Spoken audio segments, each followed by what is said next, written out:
Hello friends, welcome to अपना channel puzzling physics. और last के वीडियो में हमने देखा था सिंपल पेंडुलम के बारे में और फाइंड किया था उसका टाइम पीरियड। इस वीडियो में हम देखेंगे कंपाउंड पेंडुलम के बारे में और उसका भी टाइम पीरियड फाइंड करेंगे। तो सबसे पहले जानते हैं कंपाउंड पेंडुलम क्या होता है।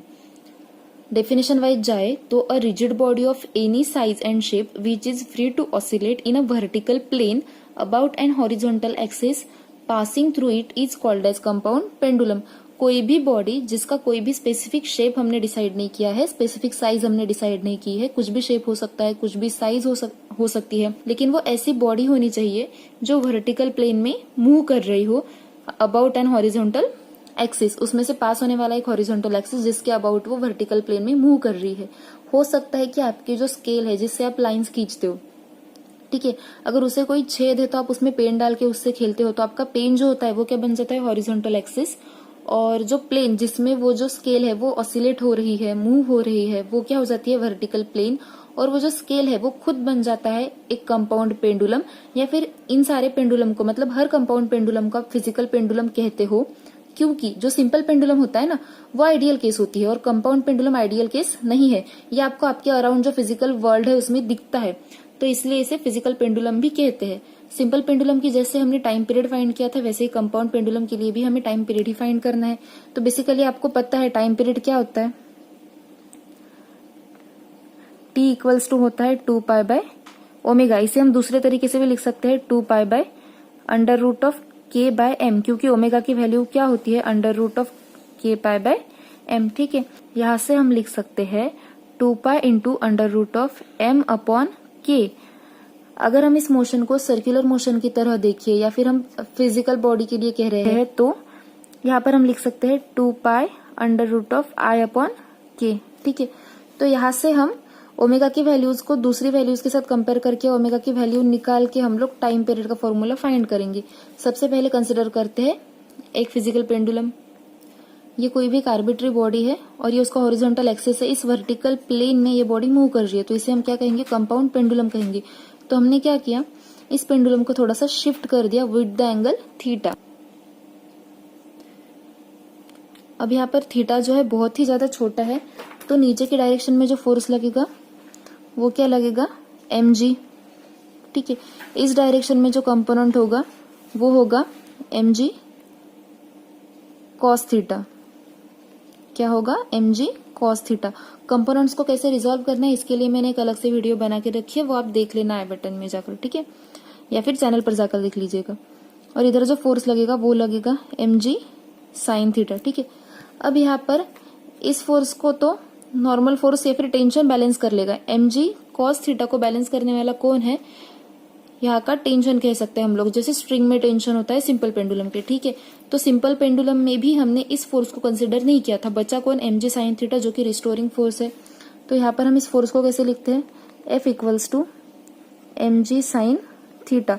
और क्योंकि ये रिस्टोरिंग फोर्स है, डिस्प्लेसमेंट के अपोजिट डायरेक्शन में हो रहा है, डिस्प्लेसमेंट उस डायरेक्शन में हुई और रिस्टोरिंग फोर्स किधर लग रहा है, मतलब डिस्प्लेसमेंट हुई इस डायरेक्शन में, रिस्टोरिंग फोर्स है इस डायरेक्शन में, तो यहाँ पर अपोजिट डायरेक्शन में होने के कारण यहाँ पर साइन क्या आ जाएगा, माइनस का।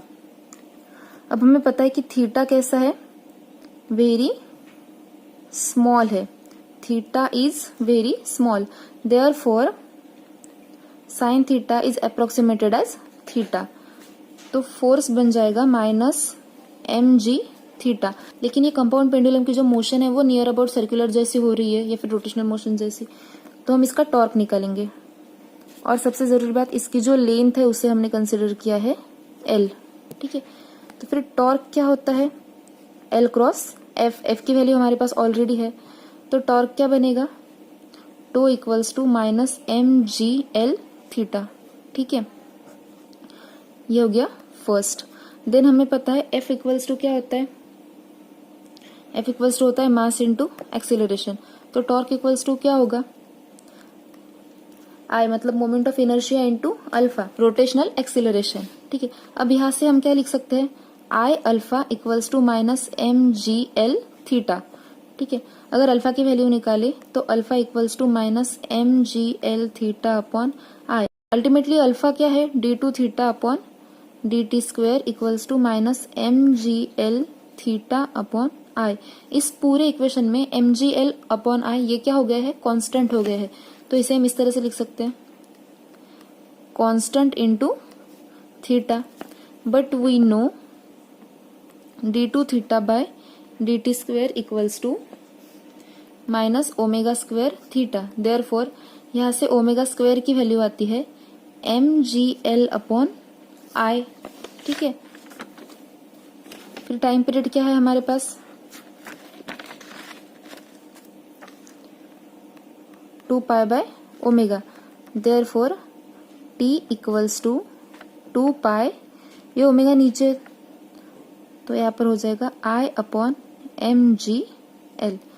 ये हो गया time period for compound pendulum. ठीक है, अब यहाँ पर हमने क्या किया था, हमने लिया था अल्फा की वैल्यू से। ठीक है, मतलब पहले लिया 2 equals to minus mgl theta, then 2 equals to I alpha, इन दोनों को कंपेयर किया और अल्फा की वैल्यू से हमने ओमेगा की वैल्यू निकाली।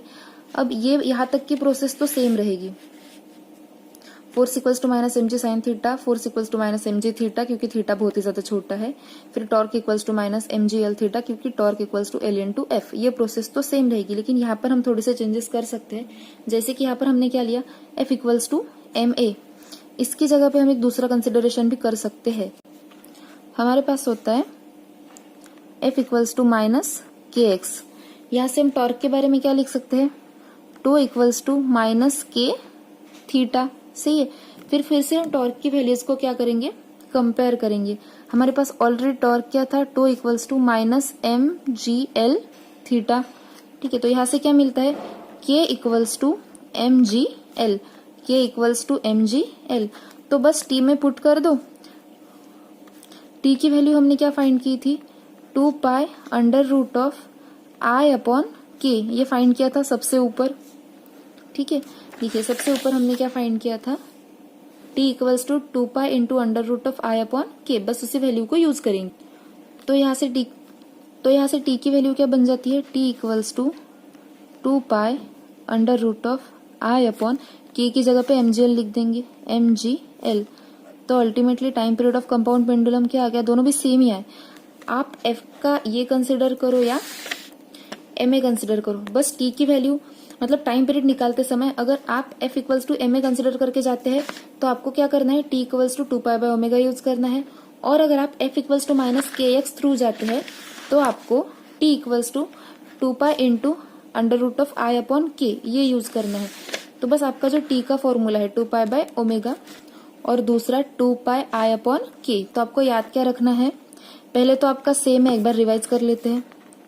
f इक्वल्स टू क्या होता है, माइनस mg साइन थीटा, फिर आपने क्या किया, माइनस mg थीटा यूज किया क्योंकि sine theta equals to theta consider किया। ठीक है, फिर टॉर्क की वैल्यू ली जिसके हिसाब से l इंटू एफ था तो l mg थीटा, इसे ही आपने लिखा माइनस mgl थीटा।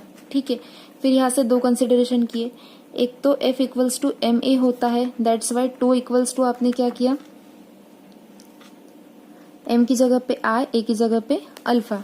ठीक है, और फिर टो की ये वैल्यू और ये वैल्यू कंपेयर करके आपने ओमेगा की वैल्यू फाइंड की जो कि आपको मिली under root of i upon mgl।